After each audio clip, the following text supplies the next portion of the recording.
اللہ وکفا والسلام علی عبادہ الذین اصطفیٰ۔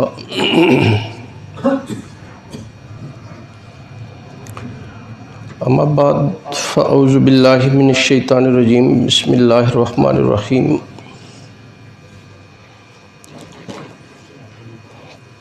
قل ان کان آباؤکم و ابناؤکم و اخوانکم و ازواجکم و عشیرتکم وَأَمْوَالٌ اقْتَرَفْتُمُوهَا وَتِجَارَةٌ تَخْشَوْنَ كَسَادَهَا وَمَسَاكِنُ تَرْضَوْنَهَا أَحَبَّ إِلَيْكُم مِّنَ اللَّهِ وَرَسُولِهِ وَجِهَادٍ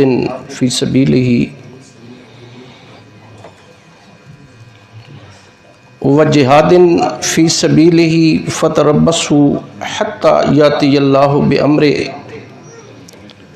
وَاللَّهُ لَا يَهْدِي الْقَوْمَ الْفَاسِقِينَ۔ صدق اللہ العظیم۔ اما بعد ان اللہ و ملائکتہ یصلون علی النبی یا ایھا الذین آمنوا صلوا علیہ وسلموا تسلیما۔ اللہم صلی علی محمد وعلی آل محمد کما صلیت علی ابراہیم وعلی آل ابراہیم انک حمید مجید۔ اللہم بارک علی محمد وعلی آل محمد کما بارکت علی ابراہیم وعلی آل ابراہیم انک حمید مجید۔ یا رب صلی وسلم دائما ابدا علی حبیبک خیر الخلق کلہم۔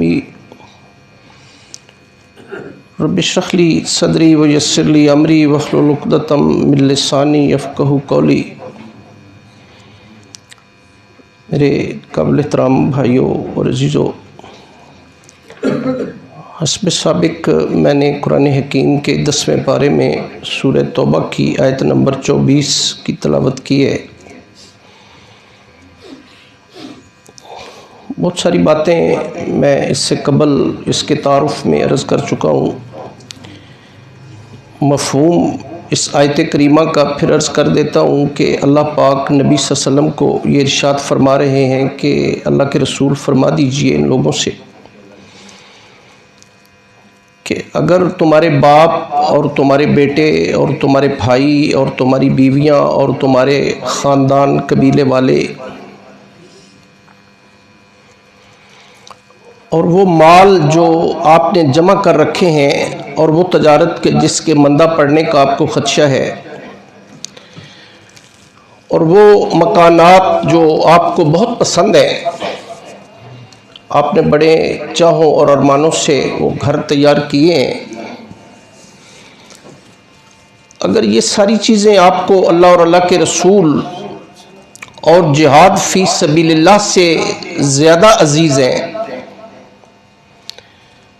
تو پھر انتظار کریں اس وقت کا کہ جب اللہ آسمان سے اپنا فیصلہ نازل فرما دے۔ عبداللہ بن عباس رضی اللہ تعالیٰ عنہ جو ترجمان القرآن بھی ہیں، پہلے مفسر قرآن بھی ہیں، نبی صلی اللہ علیہ وسلم کے چچا کے بیٹے بھی ہیں،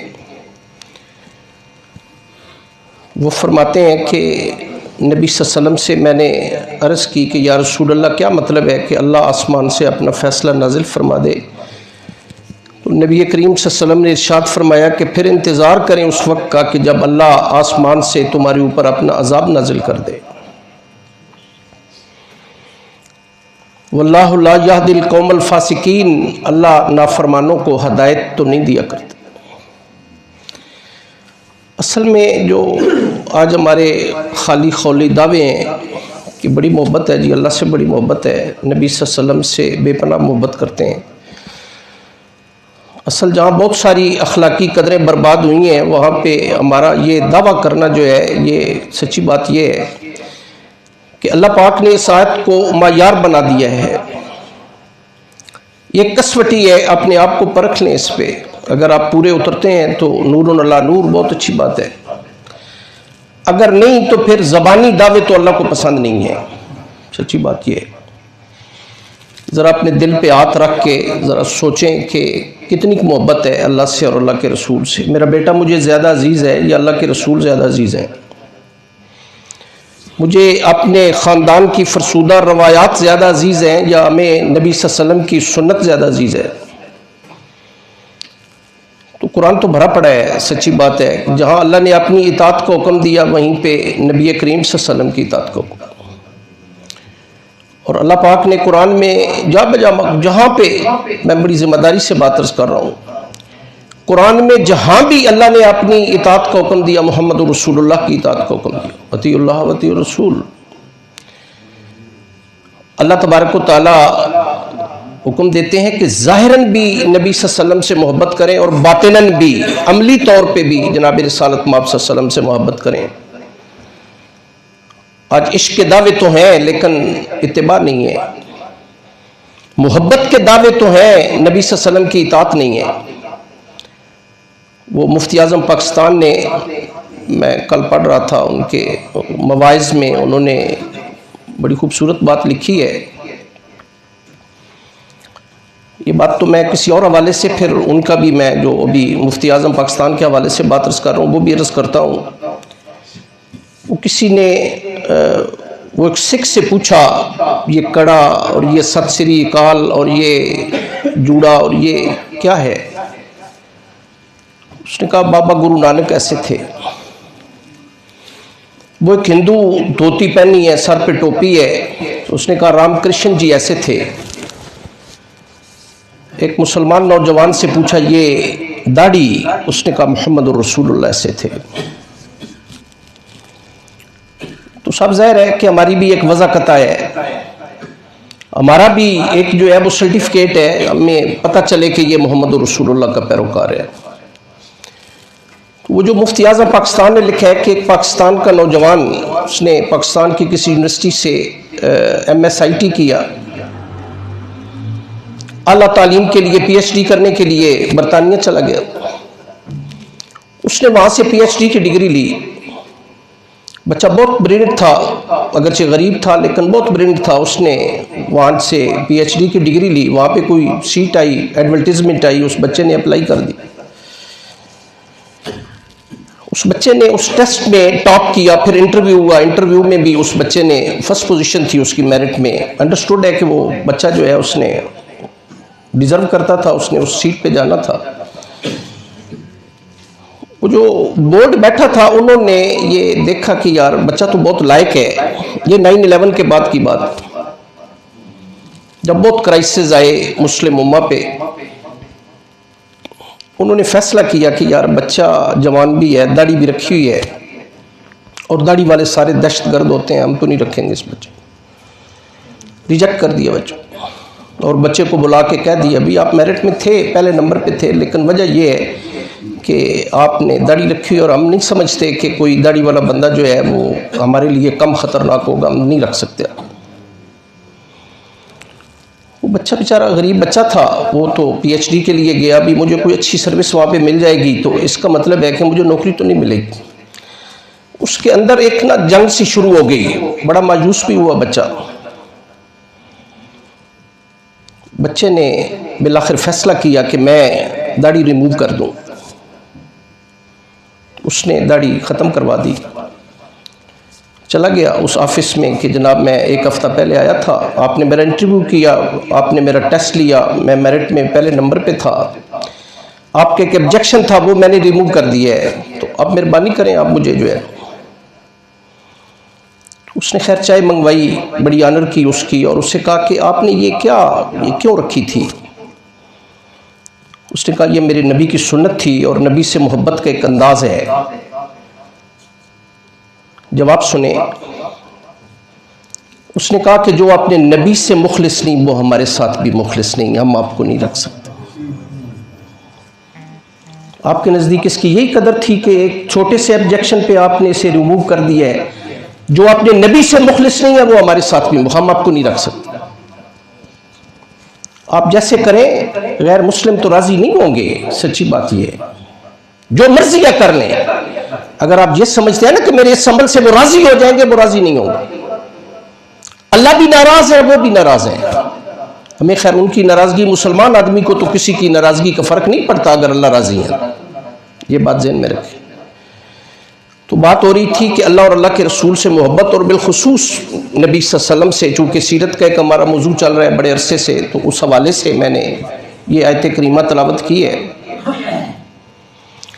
اللہ تبارک و تعالیٰ قرآن حکیم میں ارشاد فرماتے ہیں کہ ایمان والو یا ایھا آمنوا لا تقدموا بین یدی اللہ ورسولہ، کبھی بھی آپ اللہ اور اللہ کے رسول سے آگے نہ بڑھ جائیں، کبھی بھی۔ پھر اگلی آیت کریمہ میں اللہ تبارک و تعالیٰ نے نبی صلی اللہ علیہ وسلم کی بارگاہ کے آداب بیان کیے ہیں، یا ایھا الذین آمنوا لا ترفعوا اصواتکم فوق صوت النبی، آپ اگر نبی صلی اللہ علیہ وسلم کی خدمت میں بیٹھے ہیں تو آپ کی آواز بھی نبی صلی اللہ علیہ وسلم کی بارگاہ میں بلند نہیں ہونی چاہیے، ان تحبط اعمالکم وانتم لا تشعرون، کہیں ایسے نہ ہو کہ اللہ آپ کے اعمال ضائع کر دے اور آپ کو اس کا اندازہ بھی نہ ہو، پتہ بھی نہ چلے کہ آپ کے اعمال ضائع ہو گئے۔ تو میرے بھائی اور عزیزو، ہمارے نبی صلی اللہ علیہ وسلم آئے تو سارے نبیوں کے بعد، لیکن سارے نبیوں رسولوں کے سردار ہیں، جن و انس کے سردار ہیں، نور و بشر کے سردار ہیں، پوری کائنات کے سردار ہیں، نبیوں کے بھی نبی ہیں۔ اور آپ یقین کریں کہ ہمارے نبی صلی اللہ علیہ وسلم وہ ہیں، بلکہ میں نے ضمناً ایک آدھی بار بات عرض کی کہ سعد بن شام ایک تابعی تھے، مشکات کی روایت ہے، رسول اللہ کی رحلت کے بعد ام المومنین صدیقہ عائشہ رضی اللہ تعالیٰ عنہ کی خدمت میں حاضر ہوئے اور عرض کرنے لگے کہ رسول اللہ کا اخلاق کیا تھا؟ تو ناراض ہو کے کہنے لگی اتقرأ القرآن، تو نے قرآن نہیں پڑھا؟ تو کہنے لگے جی ہر وقت قرآن پڑھتے ہیں۔ فرمایا کان خلقہ القرآن، محمد رسول اللہ کا اخلاق تو عین قرآن تھا۔ جو اللہ پاک نے فرما دیا نبی کریم صلی اللہ علیہ وسلم نے کر کے دکھا دیا، گویا چلتے پھرتے قرآن تھے۔ صدیقہ عائشہ رضی اللہ تعالیٰ عنہ تو فرماتی ہے دو قرآن تھے، ایک وہ قرآن جو کتابی صورت میں ہمارے پاس ہے، ایک ناطق قرآن جو بولنے والا قرآن ہے، اور وہ محمد رسول اللہ صلی اللہ علیہ وسلم کی ذات اقدس ہے۔ یقین کریں اللہ کے بڑے احسانات ہیں۔ وہ شاہ ولی اللہ مدثر دہلوی نے حجت اللہ البالغہ میں بڑی خوبصورت بات لکھی ہے کہ اگر کوئی یہ کہے نا کہ ریت کے ذرات کا شمار ممکن ہے، مان لیتے ہیں، آسمان کے ستارے بھی گنے جا سکتے ہیں، آسمان سے برسنے والی بارش کے قطرات کا شمار بھی شاید ممکن ہو، درختوں کے ساتھ لگنے والے پتے بھی گنے جا سکتے ہیں، لیکن اللہ کی نعمتوں کا شمار ممکن نہیں۔ وَإِن تَعُدُّوا نِعْمَتَ اللَّهِ لَا تُحْصُوهَا، اگر آپ اللہ کی نعمتوں کا شمار کرنا چاہیں آپ نہیں کر سکتے۔ لیکن اللہ نے قرآن میں کہیں بھی اپنی نعمتوں کو ریئلائز نہیں کروایا کہ میں نے یہ نعمت دی ہے، سماعت دی ہے، بصارت دی ہے، ہاتھ دی ہے، پاؤں دی ہے، عقل دی ہے، فہم دی ہے، ذہن دی ہے، شعور دی ہے، یہ تمام چیزیں دی ہیں، اللہ نے کہیں قرآن میں یہ نہیں فرمایا۔ ایک انعام کا ذکر ضرور کیا ہے، اور اللہ فرماتے ہیں لَقَدْ مَنَّ اللَّهُ عَلَى الْمُؤْمِنِينَ إِذْ بَعَثَ فِيهِمْ رَسُولًا مِّنْ أَنفُسِهِمْ يَتْلُو عَلَيْهِمْ آيَاتِهِ وَيُزَكِّيهِمْ وَيُعَلِّمُهُمُ الْكِتَابَ وَالْحِكْمَةَ وَإِنْ كَانُوا مِنْ قَبْلُ لَفِي ضَلَالٍ مُّبِينٍ۔ ایمان والوں، سب سے بڑی نعمتوں میں سے ایک بڑی نعمت ہے کہ تمہیں میں سے ایک حسین زندگی والے رسول محمد رسول اللہ صلی اللہ علیہ وسلم کو ہم نے بھیجا ہے۔ یہ میرے تمام انعامات میں سب سے بڑھ کے نعمت۔ ایک دن نبی صلی اللہ علیہ وسلم اللہ پاک سے عرض کرنے لگے کہ آپ نے سارے نبیوں رسولوں کو نبوت کی دلیل کے طور پہ، اسبات کے طور پہ معجزات دیے ہیں، اگر مکہ والے مجھ سے معجزہ طلب کریں کیا دکھاؤں؟ کیا خوبصورت بات ہے، بڑے اختصار کے ساتھ اور بڑی جامعیت کے ساتھ اللہ پاک نے قرآن حکیم میں سورہ یونس کی آیت ہے، اللہ فرماتے ہیں فَقَدْ لَبِثْتُ فِيكُمْ عُمُرًا مِّن قَبْلِهِ أَفَلَا تَعْقِلُونَ، ہم نے آپ کی ساری زندگی معجزہ بنا دی۔ ابو جہل، ابو لہب، عتبہ، طیبہ، شیبہ، ربیہ، یہ کافر اگر آپ سے معجزہ طلب کریں، آپ نے 40 سال ان کے اندر گزارے ہیں، ان کے سامنے رکھ دیں، میرا بچپن، میرا لڑکپن، میری جوانی، یہ 40 باریں میں نے آپ کے اندر گزاری ہیں، کیا یہ معجزہ نہیں ہے؟ کیا یہ کافی نہیں ہے؟ اور صدیقہ عائشہ رضی اللہ تعالیٰ عنہ فرماتی ہیں کہ پتہ چلتا ہے کہ پتھروں میں ہیرا چمک رہا ہے محمد رسول اللہ صلی اللہ علیہ وسلم کی ذات اقدس کی چھوٹی۔ یقین کریں تو نبی صلی اللہ علیہ وسلم سے محبت، اصل تو سچ پوچھتے ہیں تو یہ ہے کہ ہم نبی صلی اللہ علیہ وسلم کے نقش قدم پہ چلیں، نبی صلی اللہ علیہ وسلم کی چال ڈھال، وضع قطع، اٹھنا بیٹھنا، کھانا پینا، سونا لیٹنا، زندگی کا ایک ایک عمل ہمارا، ہم یہ دیکھیں کہ یہ کام ہمارے نبی صلی اللہ علیہ وسلم نے کیسے کیا ہے۔ یہ محبت، ہماری غمی، ہماری خوشی، ہماری دکھ، ہمارا سکھ، ہمارا نکاح، ہماری عبادات، ہمارے معاملات، یہ تمام چیزیں اگر ہماری زندگی میں آ جائیں، آپ یہ سمجھ لیں مسلمان آدمی زبان سے کوئی لفظ نکالنے سے پہلے، قدم اٹھانے سے پہلے، کوئی کام کرنے سے پہلے سوچ لے یہ کام جناب رسالت مآب صلی اللہ علیہ وسلم نے کیسے کی ہے۔ یہی محبت ہے، یہی اطاعت ہے، یہی فرما برداری ہے۔ اگر آپ ناراض نہ ہو تو ہماری حیثیت بالکل ایسے ہے، اس مکار بیٹے کی سی ہے، باپ کے ہاتھ تو چومتا ہے، باپ کی بات ماننے کے لیے تیار نہیں ہو۔ ہم بھی دعوے تو بہت کرتے ہیں محمد رسول اللہ سے محبت کے، لیکن چال ڈھال، وضع قطع، شکل و صورت، اعمال، افعال، عبادات نہیں پتہ چلتا کہ یہ بندہ محمد رسول اللہ کا پیروکار ہے۔ اصل تو پتہ چلنا چاہیے نا جی، یہ بندہ جناب رسالت مآب صلی اللہ علیہ وسلم کا پیروکار ہے، اس کے اعمال سے پتہ چلنا چاہیے، اس کی چال ڈھال سے پتہ چلنا چاہیے، اس کی وضع قطع سے پتہ چلنا چاہیے کہ یہ بندہ جناب محمد رسول اللہ کا پیروکار ہے۔ نبی صلی اللہ علیہ وسلم کے صحابہ، یہ ہمارے دعوے کوئی ایکسیپشنلز، کوئی ایک آدھا بندہ ہی ہوگا ہزاروں لاکھوں میں کہ واقعی جو جناب رسالت مآب صلی اللہ علیہ وسلم سے عملاً محبت کرتا ہے، ورنہ ہم سارے جو ہیں وہ چوری کھانے والے میاں مٹھو ہیں۔ حقیقت یہ ہے کہ نبی صلی اللہ علیہ وسلم والی وہ اطاعت اور وہ محبت ہماری نہیں ہے جو حقیقت ہونی چاہیے۔ اللہ تو یہی فرما رہے ہیں کہ اگر آپ کے باپ، آپ کے بیٹے، آپ کی بیویاں، آپ کے اوان و انصار، آپ کے رشتہ دار، آپ کے وہ بینک بیلنس، آپ کے یہ مکانات، محلات اور آپ کی تجارت اگر یہ اللہ اور اللہ کے رسول سے زیادہ عزیز ہے تو پھر انتظار کریں اس وقت کا۔ غزوہ احد کی بات ہے، 3 ہجری میں غزوہ احد ہوئی، علماء سے آپ نے سنا بھی ہے، ماشاءاللہ سارے میرے پڑھے لکھے بھائی بیٹھے ہیں، بات سنیں، محبت کے انداز دیکھیں کہ غزوہ احد میں مصعب بن عمیر شہید ہو گئے۔ ایک ماشاءاللہ بڑے خوبصورت نوجوان تھے، بہت خوش لباس تھے، اسلام قبول کیا، لمبی بات ہے، گھر والوں نے گھر سے نکال دیا، کپڑے بھی اتار لیے۔ مصعب بن عمیر پھر بیعت عقبہ ثانیہ میں رسول اللہ نے انہیں معلم بنا کے مدینہ بھیجا، مدینہ آئے، پھر 3 ہجری میں غزوہ احد ہوئی، غزوہ احد میں شہید ہو گئے۔ ان کی شکل نبی صلی اللہ علیہ وسلم سے ملتی تھی۔ افواہ پھیل گئی کہ رسول اللہ شہید ہو گئے، مصعب بن عمیر شہید ہوئے، افواہ پھیل گئی کہ رسول اللہ شہید ہو گئے۔ حضرت عمر فاروق رضی اللہ تعالیٰ عنہ اور حضرت انس بن نضر صحابی رسول اللہ صلی اللہ علیہ وسلم تلواریں پھینک دی، رسول اللہ نہیں رہے، لڑنا کس لیے؟ ہم تو رسول اللہ کے لیے لڑ رہے ہیں۔ اگرچہ اللہ کو یہ بات پسند نہیں آئی۔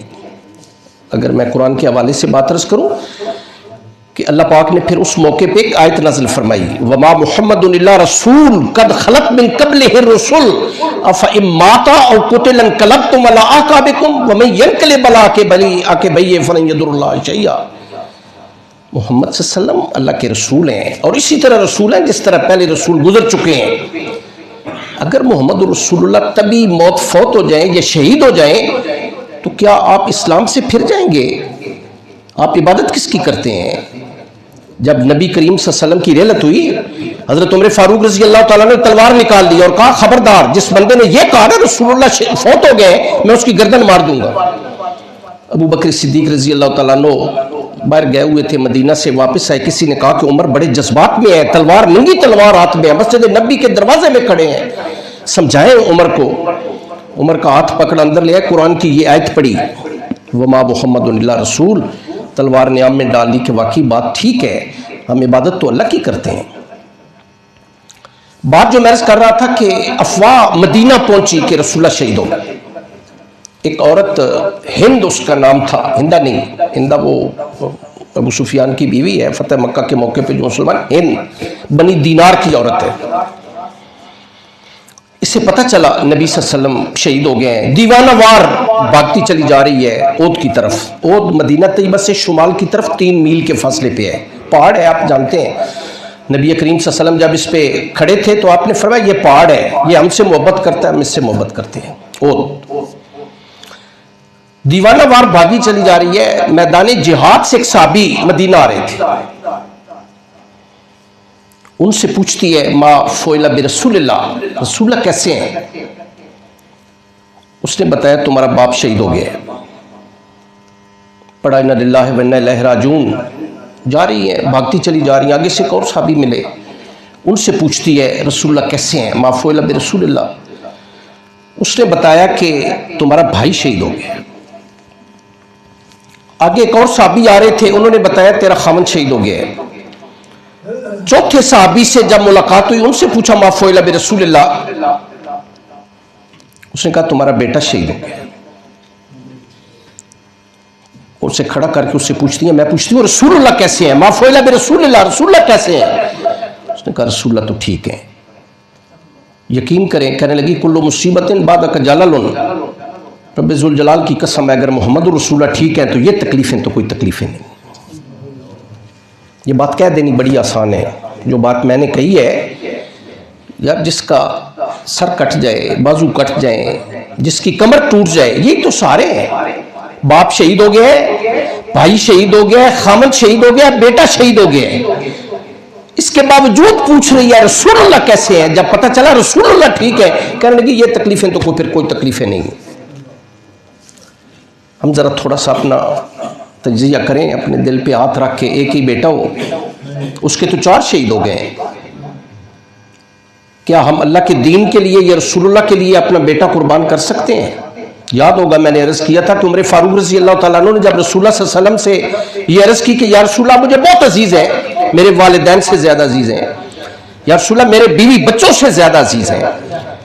تو جب آپ نے پوچھا کیا میں تمہیں تمہاری جان سے بھی زیادہ عزیز ہوں, تو رکے, ایک لمحے کے لیے رکے عمر فاروق رضی اللہ تعالیٰ عنہ. نبی صلی اللہ علیہ وسلم کے چہرے کا رنگ بدل گیا اور آپ نے فرمایا لا یؤمن احدکم حتی اکون احب الیہ من والدہ وولدہ والناس اجمعین. آپ کامل ایمان والے نہیں ہو سکتے جب تک آپ اپنے والدین اور اولاد, تمام لوگوں, حتیٰ کہ اپنی جان سے بھی بڑھ کے محمد رسول اللہ سے محبت نہیں کر لیتے. عمر فاروق رضی اللہ تعالیٰ نے کہا یا رسول اللہ میری کیفیت بدل گئی ہے, اس وقت آپ مجھے میری جان سے بھی زیادہ عزیز. تو میرے بھائی اور عزیزو, یہ اصل تو ہم نے سوچنا ہے کہ کتنی محبت ہے, عملی اعتبار سے کتنی محبت ہے نبی کریم صلی اللہ علیہ وسلم سے. آپ کے غلام ہیں, بہت سارے لوگ ایسے تھے کہ جو اکثر نبی صلی اللہ علیہ وسلم کی بارگاہ میں رہتے تھے, اکثر. مثلا ابو ہریرہ رضی اللہ تعالیٰ نے ماں کو چھوڑ رکھا تھا. کیوں چھوڑ رکھا تھا؟ کہ وہ نبی کریم صلی اللہ علیہ وسلم کی تنکیر اور توہین کیا کرتی تھی. مسلمان نہیں تھی, مسلمان نہیں تھی. ابو ہریرہ رضی اللہ تعالیٰ عنہ, یہ پھر اصحاب صفہ میں سے تھے, کثیر روایات صحابہ میں سے ہیں. ابو ہریرہ رضی اللہ تعالیٰ عنہ اور عبداللہ بن عمر بن العاص رضی اللہ تعالیٰ عنہ. تو ایک دن عرض کرنے لگے ابو ہریرہ رضی اللہ تعالیٰ عنہ, یا رسول اللہ میری ماں یا رسول اللہ مسلمان نہیں ہے, تو کوئی دعا فرمائے نا اس کے لیے بھی, اللہ پاک اسے اسلام کی توفیق دے دے. تو نبی کریم صلی اللہ علیہ وسلم نے ہاتھ اٹھا دیے, دعا مانگی, بھاگے چلے جا رہے ہیں, مدینہ کی گلیوں سے گزرے جا رہے ہیں. لوگوں نے کہا کہ ابو ہریرہ خیریت ہے؟ کہتے ہیں میں دیکھنا چاہتا ہوں پہلے رسول اللہ کی دعا پہنچتی ہے یا میں گھر پہنچتا ہوں. گئے, دروازہ اندر سے بند تھا, ناک کیا. ماں نے کہا میرے بیٹے میں غسل کر رہی ہوں, میں ابھی کھولتی ہوں. کھولا دروازہ تو کہا ابو ہریرہ مجھے لے جاؤ اپنے نبی صلی اللہ علیہ وسلم کے پاس, اسلام قبول کرنا چاہتے. تو ابو ہریرہ رضی اللہ تعالیٰ عنہ نبی صلی اللہ علیہ وسلم کی خدمت اکثر ہر وقت, بلکہ فرماتے ہیں کہ باقی صحابہ اصحاب صفہ جو ہے مزدوری کے لیے چلے جاتے تھے, لیکن میں ہر وقت نبی صلی اللہ علیہ وسلم کی خدمت میں رہتا تھا. زبان مبارک سے بات نکلتی تھی اسے یاد کر لیتے تھے. ابو ہریرہ پڑھے لکھے نہیں تھے, لمبی بات ہے, پھر انشاءاللہ کسی وقت میں عرض کروں. عبداللہ بن عمر بن العاص ہر وقت نبی صلی اللہ علیہ وسلم کی خدمت میں, اور نبی کریم صلی اللہ علیہ وسلم کی زبان مبارک سے نکلی ہوئی ہر بات لکھ لیتے تھے, فوری لکھ لیتے تھے. صحابہ نے منع کیا, یار ہر بات نہ لکھا کر, بعض اوقات نبی صلی اللہ علیہ وسلم ذرا غصے میں بھی ہوتے ہیں, پہلے پوچھ لیا کر یا رسول اللہ اگر اجازت دیں یہ بات میں لکھ لوں. نبی صلی اللہ علیہ وسلم کی خدمت میں حاضر ہوئے, یا رسول اللہ میں آپ کی ہر بات لکھ لیتا ہوں. صحابہ منع کرتے ہیں, نہ لکھوں یا رسول اللہ.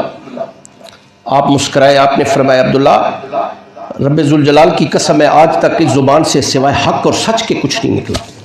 وما ينطق عن الهوى ان هو الا وحی یوحی.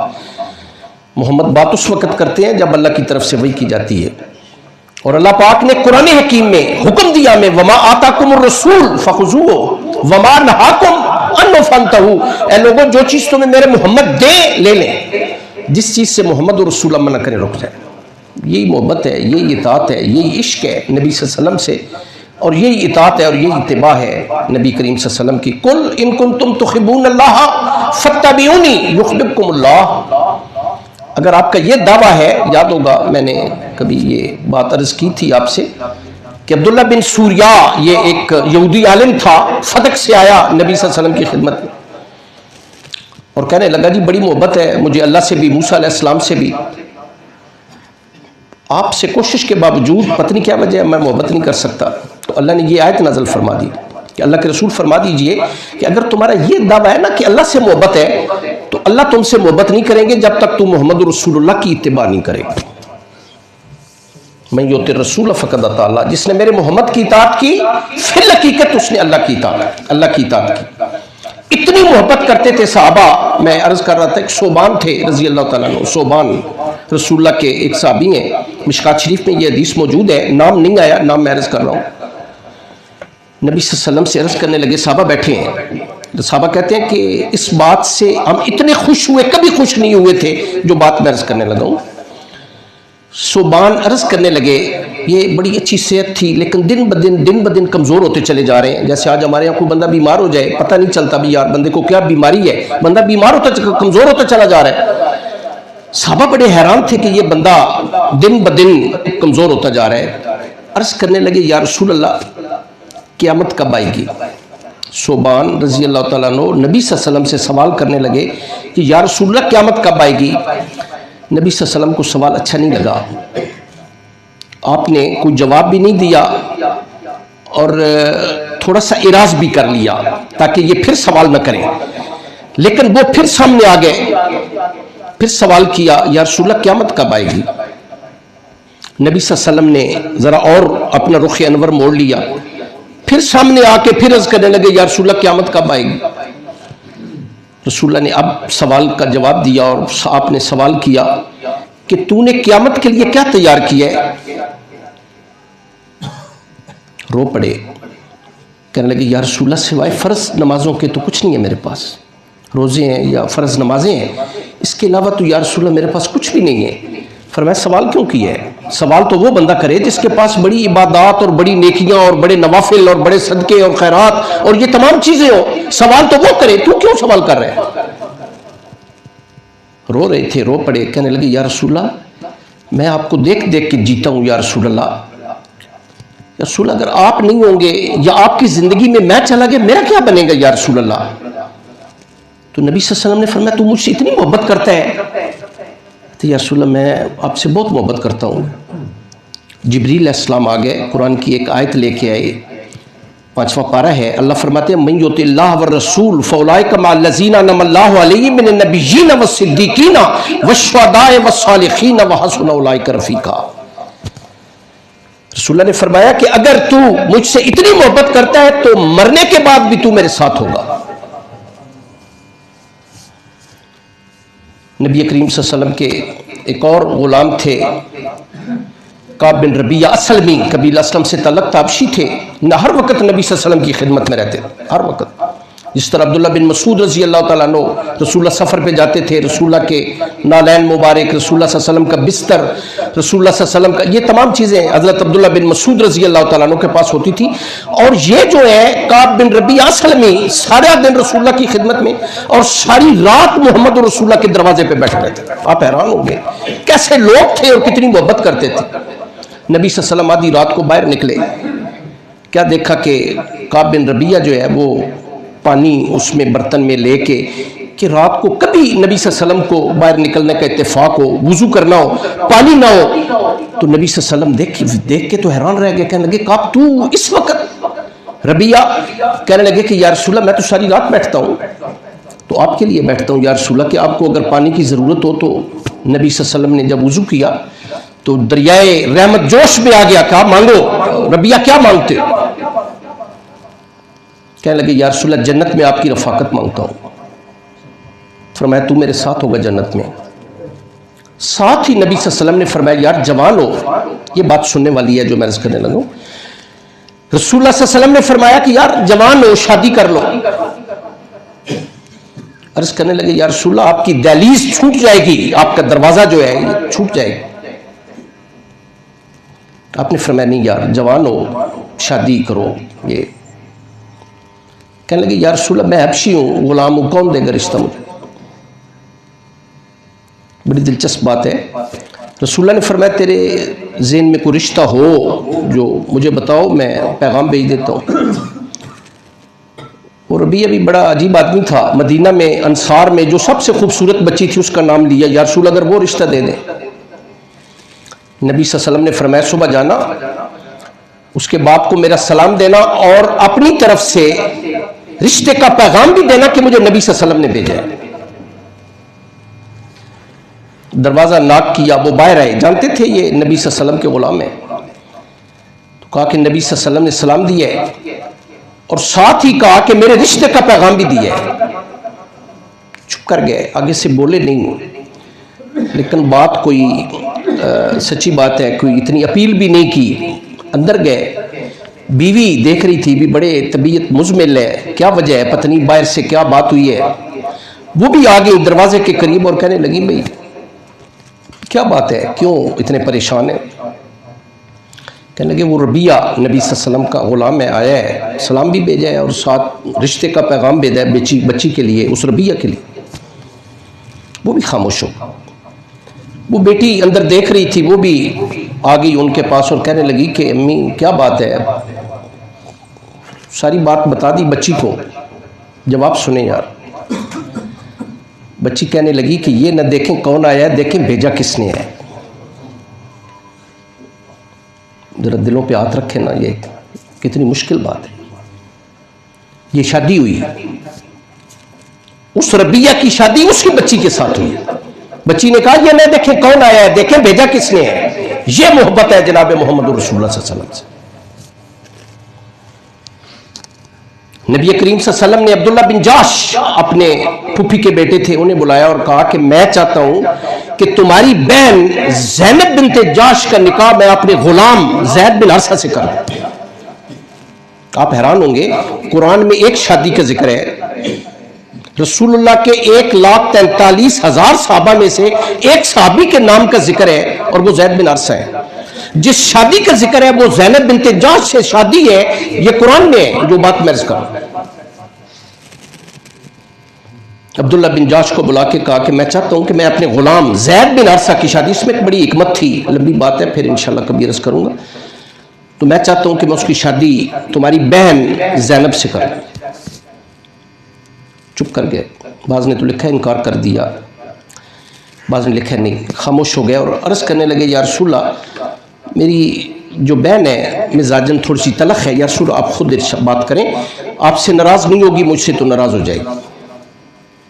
رسول اللہ صلی اللہ علیہ وسلم نے زینب سے بات کی کہ میں چاہتا ہوں کہ اپنے غلام زید بن حارثہ کے نکاح تمہارے ساتھ کر دوں۔ وہ بڑی چین بچی ہوئی، جس بھی ہوئی، کہنے لگی یا رسول اللہ وہ غلام، میں آپ کی پھوپھی کی بیٹی، یا رسول اللہ خاندان بنی ہاشم، تو سب سے بڑا خاندان، اس کی شادی یہ غلام کے ساتھ آپ کرنا چاہتے ہیں؟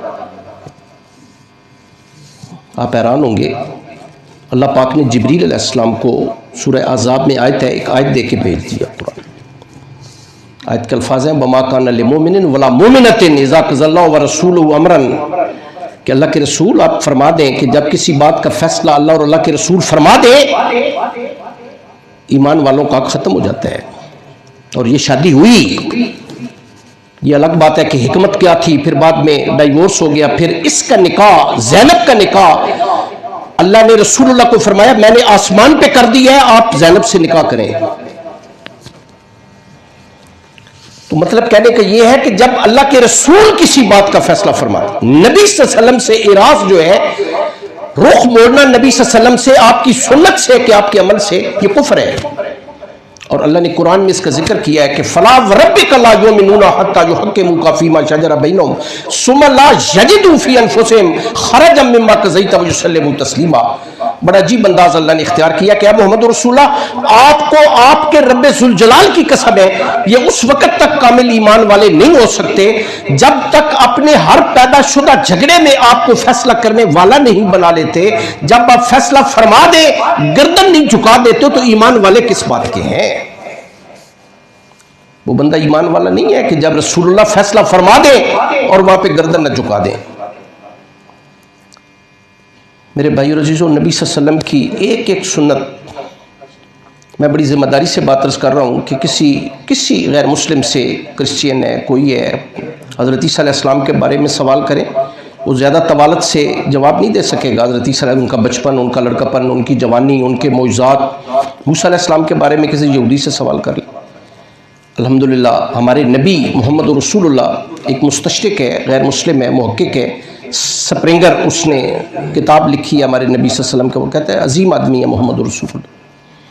مسلمان قوم بھی بڑی عظیم ہے جنہوں نے اپنے نبی کی ایک ایک ادا کو محفوظ کر دیا ہے۔ آپ یقین کریں کہ ہمارے نبی صلی اللہ علیہ وسلم کے بچپن سے لے کر رسول اللہ کی رحلت تک ایک ایک منٹ کی رسول اللہ صلی اللہ علیہ وسلم کی سیرت ہمارے سامنے موجود ہے۔ کھلی ہوئی کتاب کی طرح نبی کریم صلی اللہ علیہ وسلم کی کوئی بندہ نہیں کہتا۔ اللہ نے یہی بات اس لیے فرمائی لقد کان لکم فی رسول اللہ اسوۃ حسنہ، کامیاب زندگی گزارنا چاہتے ہیں یہ میرے محمد رسول اللہ صلی اللہ علیہ وسلم ہے۔ آپ کی زندگی کا ایک ایک عمل ہمارے سامنے موجود ہے۔ افسوس اس بات کا ہے کہ ہمیں اس سے تعلق نہیں ہے۔ حقیقت یہ وہ ایک محقق نے، بس میں ایک منٹ میں بات ختم کرتا ہوں، ایک محقق نے بڑی عمدہ بات لکھی ہے کہ انسان کی عملی سیرت کا نام، آج ضرورت ہے اس کی کہ ہم اپنے اندر نبی صلی اللہ علیہ وسلم والے اخلاق لائیں۔ نبی صلی اللہ علیہ وسلم کے اخلاق کیا تھے؟ میں نے عرض کیا نا کہ نبی صلی اللہ علیہ وسلم کا اخلاق تو یعنی قرآن تھا، جو اللہ نے فرما دیا ہمارے نبی صلی اللہ علیہ وسلم نے کر کے دکھا دیا۔ تو وہ لکھتا ہے، محقق لکھتا ہے کہ اصل میں انسان کی عملی سیرت کا نام اخلاق ہے۔ اخلاق، دنیا میں بڑے بڑے ہادی، رہنما، بشیر، نذیر، نبی، رسول آئے، بڑی بڑی کتابیں آئیں، کم و بیش 313 یا 315 کتابیں صحائف ملا کے اللہ پاک نے نازل کیے۔ اللہ نے کسی ہادی، رہنما، بشیر، نذیر کا اخلاق کا ذکر کسی کتاب میں نہیں کیا۔ میں ذمہ داری سے بات عرض کر رہا ہوں، سوائے ایک شخص کے، اور وہ کون ہے؟ وہ محمد رسول اللہ ہیں، اور ان کے اخلاق کا ذکر اللہ نے قرآن میں کیا ہے۔ انک لعلی خلق عظیم، محمد رسول اللہ اخلاق کے اعلیٰ درجے پر فائز۔ علماء اخلاقیین نے اور حکماء وقت نے اخلاق پہ، فضائل اخلاق پہ، خصائل اخلاق پہ، اعلیٰ اخلاق پہ بڑی کتابیں لکھی ہیں، ہزاروں صفحات سیاہ کی ہیں۔ جو صفات لکھی ہیں، بڑے دکھ سے عرض کر رہا ہوں کہ وہ صفات عملی اعتبار سے ان کی ذاتی زندگی میں وہ صفات موجود نہیں ہیں۔ اللہ کے نبی بھی کتابیں لکھتے ہیں، آپ کے لیے بڑی عجیب بات میں عرض کر رہا ہوں، اپنے قلم سے نہیں عمل سے کتاب تحریر کرتے ہیں، اور ایک ایسی کتابیں زندگی تحریر کر جاتے ہیں کہ جس کا ایک ایک لفظ، ایک ایک سطر بڑی واضح ہوتی ہے۔ ہر سال، بڑا لمحہ فکری ہے جو میں عرض کرنے لگا ہوں، ہر سال مرکز پہ، صوبائی لیول پہ، ڈسٹرکٹ لیول پہ، ڈویژن لیول پہ، تحصیل لیول پہ، اس سال تو بلکہ ہر سکول، کالج میں، یونیورسٹی میں باقاعدہ لازمی تھا ہفتہ رحمت للعالمین منانا۔ سیرت کانفرنسیں ہوتی ہیں، میلاد النبی کے جلوس نکالے جاتے ہیں، محافل ہوتی ہیں، نعتیہ مشاعرے ہوتے ہیں، مذاکرے ہوتے ہیں۔ کبھی ہم نے دیانتداری سے خلوت میں بیٹھ کے، گریبان کھول کے، جھانک کے، کبھی ہم نے دیکھا ہے کہ میں نے عملی اعتبار سے اپنے نبی محمد رسول اللہ کے نقش پا کی طرف ایک قدم بھی اٹھایا ہے؟ میں نے سوچے نا ذرا، جو میں کما رہا ہوں کتنا حرام ہے، کتنا حلال ہے۔ میں نے اخلاق کی گرتی ہوئی دیواروں کو کتنا ایک سہارا میں نے دیا ہے۔ میں نے کتنی خاندانی فرسودہ ہندوانہ رسومات کو چھوڑ کے اپنے نبی صلی اللہ علیہ وسلم کی سیرت اور سنت پہ میں نے کتنا ایک عمل کیا ہے۔ اگر یہ سوچا ہے کبھی خلوت میں بیٹھ کے تو نور اللہ نور، بہت اچھی بات ہے، اور اگر کبھی بھی نہیں سوچا اور ایک قدم بھی نہیں اٹھایا نبی صلی اللہ علیہ وسلم کی سیرت کی طرف، تو پھر یہ ہم مذاق کر رہے ہیں، یہ کانفرنسیں کر کے اور یہ سارا کچھ کر کے۔ سچی بات یہ ہے، اصل چیز یہ ہے کہ آپ نے نبی کریم صلی اللہ علیہ وسلم کی سیرت پر کتنا ایک عملی اعتبار سے آپ نے کتنے قدم اٹھائے ہیں۔ اللہ آپ کو مجھے جو میں نے گزارشات کی ہیں عمل کی توفیق نصیب فرمائے۔ وآخر دعوانا الحمدللہ رب العالمین۔ اللہم صلی علی محمد وعلی آل محمد کما صلیت علی ابراہیم۔ ربنا آتنا فی الدنیا حسنۃ وفی الآخرۃ حسنۃ وقنا عذاب النار وقنا عذاب القبر وقنا عذاب الحشر وقنا عذاب الميزان ربنا ظلمنا انفسنا وان لم تغفر لنا وترحمنا لنكن من الخاسرین۔ یا اللہ تمام بیماروں کو شفا کاملہ عاجلہ نصیب فرما۔ یا اللہ جو میرے بزرگ بھائی بچے یہاں پہ تشریف رکھتے ہیں، ان کے علم میں، عمل میں، رزق میں، عمر میں برکت عطا فرما۔ ہمارے جو بھائی دین کی محنت کے لیے نکلے ہیں، یا اللہ ان کی محنت قبول فرما۔ اور یا الہ العالمین ہمیں بھی اس بات کی توفیق عطا فرما کہ یا اللہ ہم بھی آپ کے دین کے لیے نکلیں اور ہمارا نکلنا بھی قبول و منظور فرما۔ صلی اللہ تعالیٰ علی خیر خلقی محمد و آلہ وصحبہ اجمعین۔